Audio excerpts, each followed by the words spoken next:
Chapter 8. A Selkie is Born. Aveny stood on the rock-encrusted shore, mere feet from where she'd discovered herself only a few long hours before. She knew the spot now. She'd meandered through there with her children once.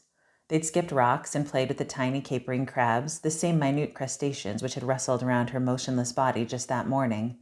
Or had they? Surely not. She'd lost her foothold on reality. It must have been a dream, Aveny now realized. A crazy, psychedelic dream. But there was still salt dusting from her hair. The skin hung limply from one hand, encapsulated in sand, leaves, and mud like a deflated swamp golem. Its fur jutted up in irregular spikes, wild and unkempt. Aveny tried to gently smooth it. Her efforts were futile. She stepped toward the sound, stone and sand grinding beneath her feet. At the water's edge, she bent and rinsed the skin gently in the shallow water. Luminescent cerulean ripples radiated out upon impact. But it wasn't enough to clear the debris. She reached out further, plunging the skin slightly deeper into the drink. Black clouds of detritus billowed up from the murky ground, weaving deeper into the skin's already filthy fibers, doing more harm than good. Aveny pulled off her shoes and socks and rolled up her pant legs. Then she stepped out into the chilly sea. The cool water felt delicious on her parched skin. She hadn't realized she was so warm until now. She was practically boiling. Maybe it was an accumulation of stress, or perhaps she was hallucinating with fever. That would make sense, she thought. The water coursed over her ankles and wafted across the skin, leaving swirls of effervescent green bubbles behind. Aveny stepped deeper into the salty sea, swishing the skin clean as she went. She didn't even notice liquid saturating the bottom of her pant legs. Sensations of pleasure rippled over her body, waving back and forth across her skin like the tide dancing along the shore. She was so hot. Her scalp simmered and her face tingled with fire. She felt a sudden urge to dive face first into the sea, but resisted. Instead, she swirled the skin around and around, its luminous fibers finally freed from their dirty prison.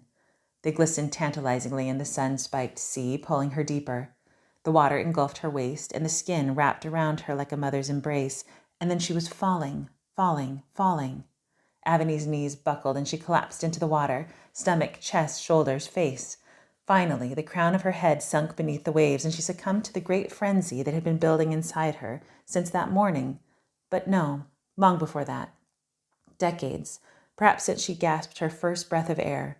The pressure had built, compounding on itself until this very moment when everything erupted in a great cataclysmic explosion. Or was it an implosion? Aveny didn't know, nor did she care.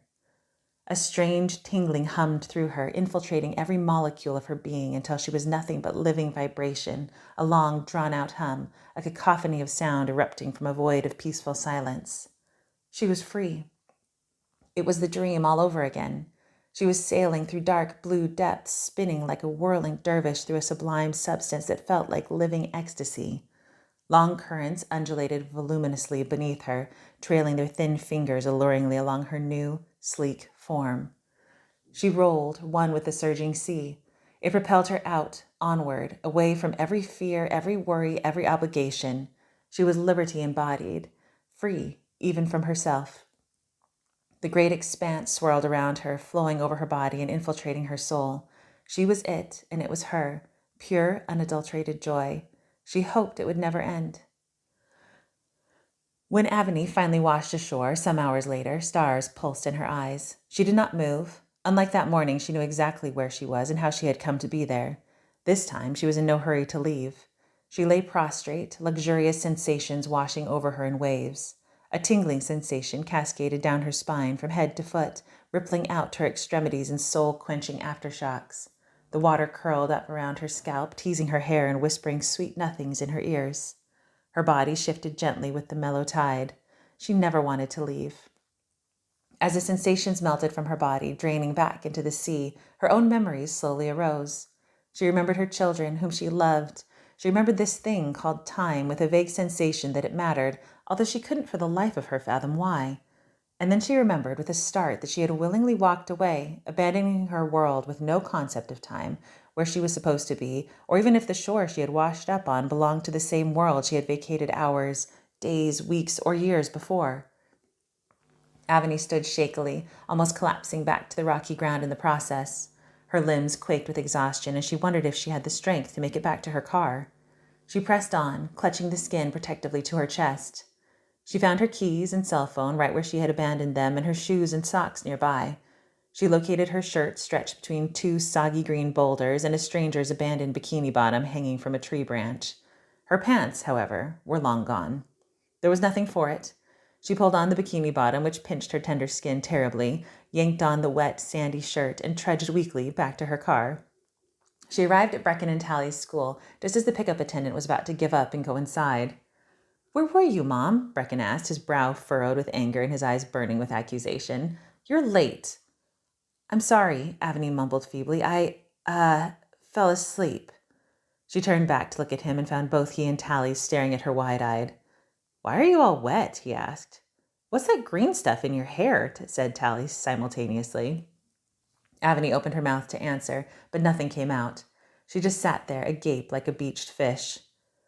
"Oh my gosh, where are your pants?" Brecken interjected. I went swimming before my nap," she stuttered. "At the beach. For a work thing." Brecken eyed her suspiciously as Tally whined. "No fair. I wanted to go." "Get buckled. We're late to get Luca," Aveny said abruptly. Then a stroke of genius hit, and she handed back her cell phone. "You can watch something on Netflix if you want, just because you were so nice about me being late." They knew not to look a gift horse in the mouth.